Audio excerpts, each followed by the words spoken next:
Joint commissioner crime prevention.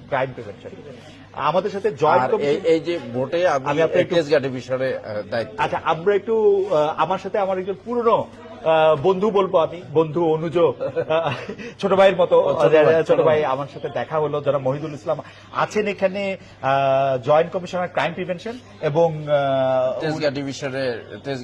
বিরাট দায়িত্ব বিরাট দায়িত্ব, এবং পিছনে আমাদের তরুণ পুলিশ কর্মকর্তারাও আছেন।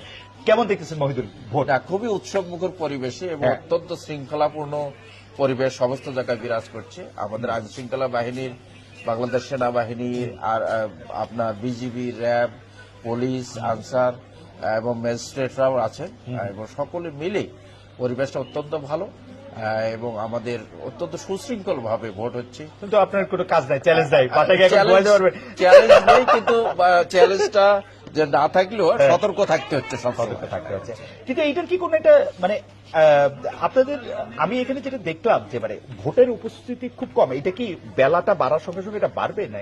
যেহেতু একটু শীতের ভাব রয়েছে এখন, আচ্ছা, আবার মনে হচ্ছে যে হয়তো 10টার দিকে পর থেকেই এইটার হয়তো মানুষ এখন কিন্তু ঘুম থেকে উঠে দেখা যাচ্ছে যে এই হয়তো ব্রেকফাস্ট করে এখন আসা শুরু করেছে। কিন্তু সকালে যেরকম দেখেছিলাম এখন কিন্তু বেশ লাইন লম্বা হচ্ছে অনেক জায়গায়। আমি একরামুন্নাসা থেকে আসলাম, রামপুরের ওখানে হাতির জেলের একটা ইয়েতে, একটা ভেরু থেকে, ওখানে 4টে ভেরু, 4টে 8টা সেন্টার, একটাতে 8টা আর একটাতে 8টা, 2টা ভেরু ওখানে। ওখান থেকে আমি আসলাম, ওখানে কিন্তু বেশ লম্বা লাইন হয়ে গেছে এবং ভোট অত্যন্ত সুশৃঙ্খল পরিবেশে হচ্ছে।